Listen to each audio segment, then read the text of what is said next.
రైతు డిస్కంపై సిఆర్సి ప్రజాభిప్రాయ సేకరణ చేపడుతోంది. ఇప్పుడు అలా చూద్దాం. మనకు జూలై నుంచి నవంబర్ వరకు కరెంట్ కావాలి, లేదా జనవరి నుంచి మళ్ళీ మార్చ్ వరకు ఈ సీజనల్ పవర్ కాంపిటీషన్. ఒకవేళ ఇప్పుడు ఎండలు కంటిన్యూ అయితే, వేడి కంటిన్యూ అయితే మళ్ళీ ఆ కాంపిటీషన్ ఒకటి ఉంటుంది. ఎంప్లాయీ రెసిస్టెన్స్ ఇప్పటికే చాలా మటుకు చెప్పారు. In fact I congratulate this commission for allowing employees to rise objection. మనకి ఇదివరకు ఈ 10 ఏళ్లలో ఆ అవకాశం లేదు, మీరు ఇస్తున్నారు. అన్ని భాగస్వామ్య వర్గాల నుంచి అభిప్రాయ సేకరణ చేయడం చాలా మంచిది. అది మనం మొదటి నుంచి కూడా సంస్కరణలో కోరుతున్నది. అది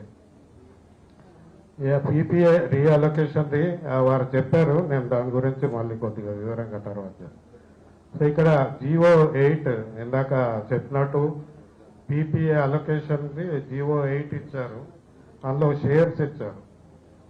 కానీ ఎక్కడ సరే తర్వాత లైసెన్స్ వచ్చినాక యాక్చువల్ అలొకేషన్ జరగవచ్చు. కానీ ఇందులో కనీసం they are not mention the what principles they are adopting in terms of distribution of this PPA. Without principles and without any guarantees ఇది మేము చేస్తామంటే రేపు పొద్దున్న ఎట్లా చేస్తాం? I think this has been a nightmare before also. మనకి డిస్కామ్లో ఎట్లా తీసుకుంటుంది, ఇప్పుడు ఎస్ఎల్డిసి కానీ పవర్ పర్చేస్ కోఆర్డినేషన్ మెకానిజం ఉంది.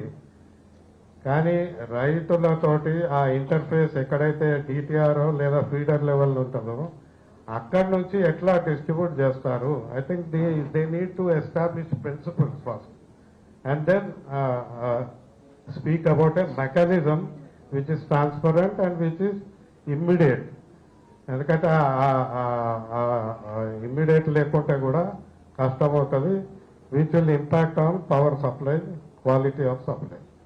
సో ఫిజికల్ ట్రాన్స్పరెన్సీ చూస్తే అది మొదటి నుంచి కూడా ట్రాన్స్పరెన్సీ లేదు. ఏ ప్రభుత్వమైనా సబ్సిడీలు అని చెప్తున్నారు, కానీ ఇప్పుడు రైతు డిస్కమ్ కేవలం సబ్సిడీల మీదనే ఆధారపడి ఉంటుంది. కనుక యాక్చువల్లీ దీన్ని రైతు డిస్కమ్ అనడం కూడా కరెక్ట్ కాదు. ఇది రైతుల కొరకే లేదు, ఇందులో మిగతా కనెక్షన్స్ కూడా ఉన్నాయి. I don't know why they title it as రైతు. ఎందుకంటే పర్పస్ కూడా రైతుల కొరకే చేయలేదు. ఇది చేస్తున్నది సంస్థాగత సంస్కరణ. సో ఈ సబ్సిడీ అప్లికేషన్లో ట్రాన్స్పరెన్సీ ఎలా వస్తుంది? ఇది ప్రభుత్వమే చెప్పాలి కదా.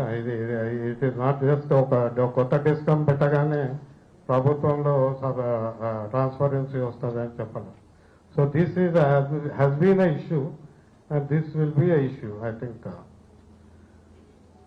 తర్వాత సోలార్ డీపోర్డింగ్. ఇప్పుడు ఇన్ని కనెక్షన్లు ఉన్నాయి, క్రమంగా ఇప్పుడు ఈ సబ్సిడీ కాంపొనెంట్ తగ్గించుకుంటూ రైతులకు నాణ్యమైన కరెంట్ ఇవ్వాలి. తర్వాత ఈ క్లైమేట్ చేంజ్ ఇంపరేటివ్లో సోలార్ ఎనర్జీ ప్రమోషన్ చేయాల్సిందే. కానీ ఇది ఎలా చేస్తారు? దీంట్లో ఉన్న సాధక బాధకాలు ఏంటి? దీనివల్ల కన్స్యూమర్ బేస్ తగ్గుతూ వస్తుంది. అది టీజీఆర్పీడీసీఎల్ వాళ్ళ యొక్క లక్ష్యాల్లో ఇది పెట్టలేదు.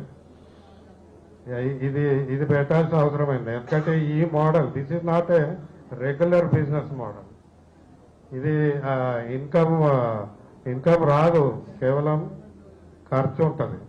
అట్లాంటప్పుడు కన్స్యూమర్ బేస్ని తగ్గించుకునే ఏర్పాట్లు కూడా ఉండాలి.